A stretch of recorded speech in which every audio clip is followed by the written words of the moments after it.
Hi everyone. So today we are going to read chapter 16 of Touching Spirit Bear. If you notice that, if you notice the setting of this, we get from the header, it says Southeast Alaska. So we know that Cole is heading back towards the island. I want you to either follow along with me as I read on the screen, or I'd like for you to make sure that you're following along in the book to ensure that you can strengthen your reading skills. Cole's pulse quickened as the island drifted into view. It had been fall the last time he made the trip. Then he had been wearing handcuffs and had almost lost his life. Now spring air chilled his skin. Behind Cole sat Garvey and Edwin, joking with each other and gripping the gunwales to brace themselves. There had been a heavy chop ever since they left Drake an hour ago. Really quickly, if you just take a minute to compare the tone in this paragraph to when they're heading to Southeast Alaska to, the tone of Cole heading to Alaska in chapter 1, they are completely different. And the tone has changed because Cole has changed. Remember, the very first thing was Cole Matthews knelt defiantly in the bow of the aluminum skiff as he faced forward into a cold September wind.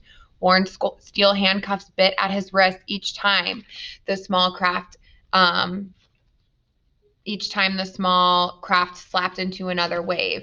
Here, his pulse is quickening. The last time he's wearing handcuffs, this time he's not. Even Garvey and Edwin, their attitudes have changed. So I want you to kind of juxtapose Cole's first time heading to the island versus his second time heading to the island. And I want you to consider why Cole's attitude has changed and why that would then have the tone of this chapter change. Cole looked back. It had been a month since Edwin first announced that this return to the island, and true to his word, he had insisted that every penny of the second banishment be funded with the sale of Cole's belongings in Minneapolis. If Cole wasted this chance, nobody else would pay a penny. It had irked Cole watching his sports gear, including his dirt bike, snowmobile, bicycle, skis, and even his helmet, all sold through a newspaper ad like some junk at a cheap garage sale. He squirmed on the hard aluminum boat seat. The sale no longer bothered him. If he screwed things up now, he could lose much more than a snowmobile. As the skiff circled the point into the bay, Cole felt a rush of excitement. He scanned the thick timbered slopes. Low, overcast skies made the forest as forbidding as he remembered them. Was the spirit bear still out there prowling like a ghost under the thick canopy of spruce trees? The thought of the big animal sent a shudder down Cole's spine. He kept eyeing the trees as the boat approached the shore. "Jump out and keep the bow off the rocks," Edwin ordered.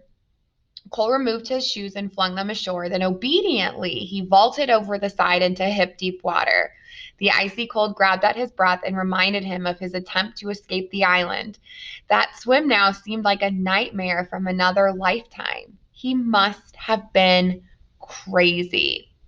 Remember, when he tried to escape that first time, anger was, flooding his thoughts.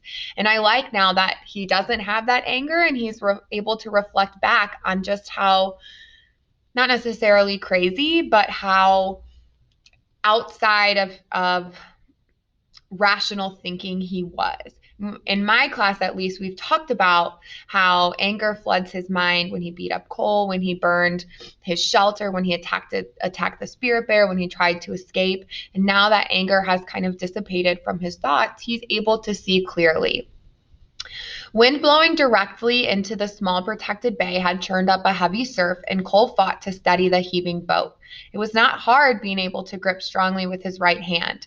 Garvey swung himself into the water on the opposite side and helped guide the skiff to shallower water. Then, with Cole struggling to hold the bow, Edwin passed ashore the heavy boxes of basic supplies they had brought to go with the building materials delivered earlier by a larger boat. When the skiff floated empty, Edwin stepped into the water, and all three dragged the aluminum boat out of the surf, over the rocks, and well above high tide mark. "Try to swim away in this water, and it'll kill you," Edwin warned Cole. "I won't be running away," Cole said, retrieving his shoes. Already his feet were numb from the water. "We'll see, won't we?" Edwin said. "So what do we do first?" Cole asked, looking up toward tree line at the stack of building materials. We don't do anything, Garvey said. Everything is up to you now. Edwin and I will stay a few days until you finish building the shelter.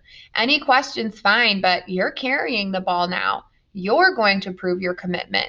Get a fire going first, then set up the tent. The two men headed down the shoreline. Garvey called back, "Have supper ready in 2 hours." Standing alone, Cole eyed the aluminum skiff sitting unguarded. If he wanted to escape, now would be the perfect time. He shook his head. This time he would stay.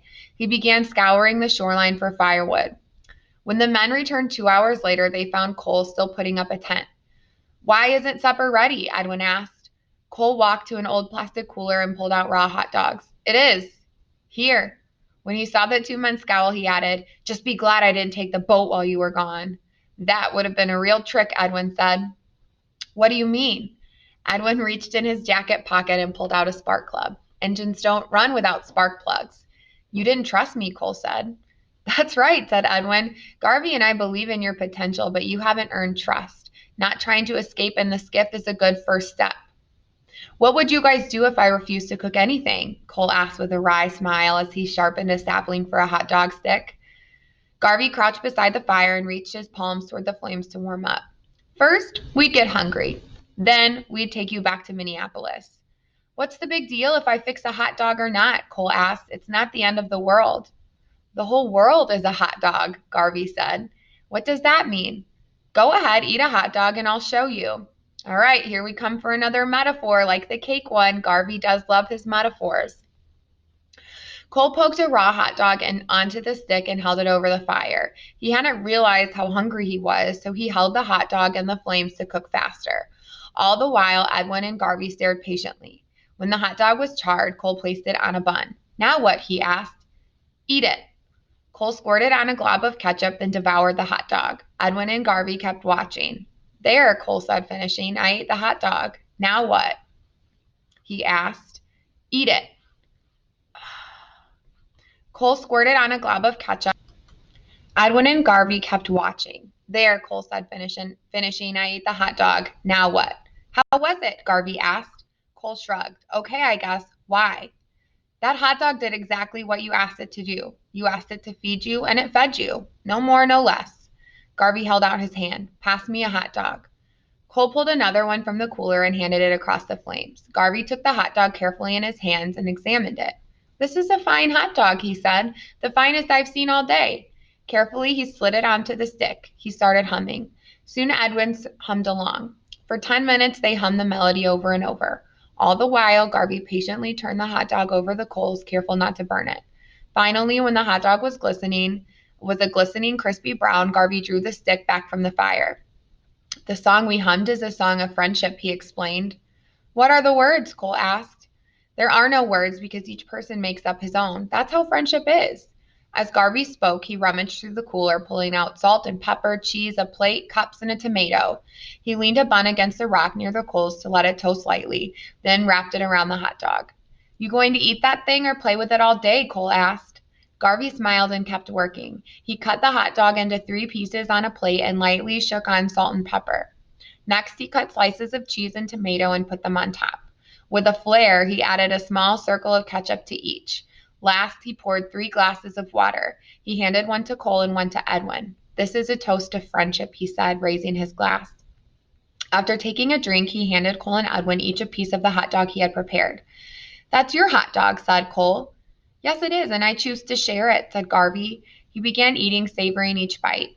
"Eat slowly," he said, raising his cup again to toast. "Here's to the future."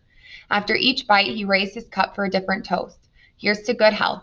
Here's to the sun and the rain. Here's to the earth and the sky." When everybody had finished eating, Garvey turned to Cole. "How is my dog different from yours?" Cole shrugged. "You shared yours and acted like it was a big deal." Garvey nodded. "Yes, it was a big deal. It was a party. It was a feast. It was a sharing and a celebration, all because that is what I made it. Yours was simply food because that is all you chose for it to be. All of life is a hot dog. Make of it what you will. I suggest you make your time here on the island a celebration." Cole scuffed at the dirt with his shoe.